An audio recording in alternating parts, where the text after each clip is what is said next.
Have you ever considered doing a no terraforming island in Animal Crossing? If you have, or if you're just curious, which I guess is why you clicked on this video, I am going to share you 10 reasons of why you should do exactly this.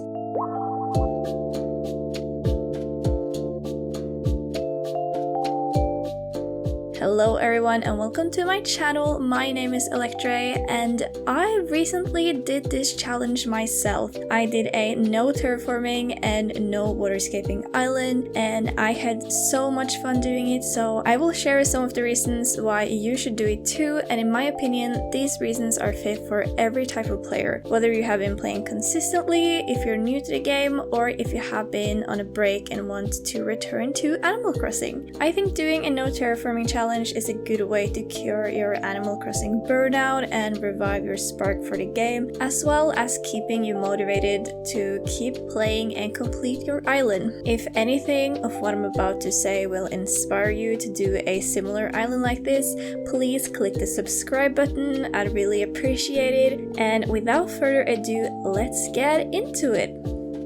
Reason number 1. Challenge yourself. There are different ways to do this challenge. I did my own spin on it and made it even more difficult than it had to be, which I will get back to in a minute. Most people I've seen doing this challenge do it so you're allowed to do anything you're normally allowed to do on a regular island, except terraforming and waterscaping, of course. Obviously, it's in the name of the challenge. This means you can build bridges, inclines, in-game paths, being able to move buildings around, etc. I've also seen some no terraforming islands where they slightly allow terraforming and waterscaping to make bridges and inclines fit, but it's all up to you on how you want to do this challenge. I, however, am a psycho, so I wanted to do this without upgrading the resident services building. This meant no bridges or inclines, no in-game paths, no moving buildings, no customizing items, and much more. You don't have to do this challenge as hardcore as me, but I had a lot of fun and I think you will have a lot of fun however you choose to do this challenge. This is a challenge and it's supposed to be a bit challenging, so adjust the difficulty to what you are comfortable with and what you think you will have the most fun with, as well as the limits you think you'll be able to stick around with and complete your whole island. But if you're up for a big challenge, I would totally recommend doing the hardcore version as I did, because it was a lot of fun. Reason number 2, a fresh start. Starting a new island always gives me a burst of motivation. I personally always support restarting when starting a new island because it's easier and more motivating to start when you have a fresh page. Starting from scratch allows you to redesign your island with new themes and ideas, and you don't have to worry about other issues you might have had on your old island, or things that just slightly annoyed you. Also, in general, just having a different beach, having different water output, it gives your island a very different vibe, and it's nice to just change things up, in my opinion. You have to restart your island to do this channel anyway, because it's almost impossible to recreate a starter map from a map you already started terraforming, and I think if you even tried to attempt this, you would be so sick of your island while doing this. So go ahead and restart and find yourself the perfect map that you really love and that you want to stick with for your entire decorating island adventure. Reason number 3, nostalgia. When I did this challenge, I felt very nostalgic playing with my original island layout, and for me that was a really nice experience. I think revisiting the earlier stages of the game reminds you of the excitement and wonder you felt when you first discovered Animal Crossing, and doing this again kind of put me in the same headspace as when I first bought the game for the first time. You also get to experience all of the first starting quests, which I always think is really fun, and it really helps me to make new fond memories of the game and also remind me of the fond memories I used to have. It gives you a chance to relive these moments and kind of bring back the sense of wonder and nostalgia you had when you initially experienced Animal Crossing, and I think that is very beautiful and a good reason of why you should keep your original island layout. Reason number 4 is to cure your Animal Crossing burnout. I feel like this is a combination of the things I have already mentioned, which is that the challenge is going to keep yourself motivated, the fresh start makes you put all worries and annoyances about your old island aside, and nostalgia in general gives you a good feeling. I would also say that a No Terraforming Island helps cures your burnout because it reduces decision fatigue. You have fewer choices when terraforming is off the table, and you don't have to worry about landscape design or difficulties with island layouts and so on. Working with the island's natural layout also encourages creativity, in my opinion, and it prompts you to find unique and innovative ways to decorate and organize your island, which also helped me a lot with my burnout. You also get to find new ways to utilize the available space and creatively discover new design techniques and things that's gonna keep you motivated and hopefully give you that Animal Crossing spark back. Reason number 5, it works for every theme. Even if you're doing a challenge island like this, you don't have to worry about what you want to make or what you want to do because everything is possible. You don't need to have crazy terraforming or crazy waterscaping to make an island theme fit for the island. So there are no limits for your creativity. If you want to do cottagecore or meadowcore or a city island or I don't know, whatever, or a camping island like I did, you can basically do everything you want.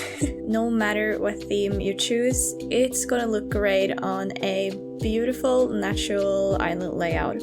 Reason number 6, island planning is a lot easier.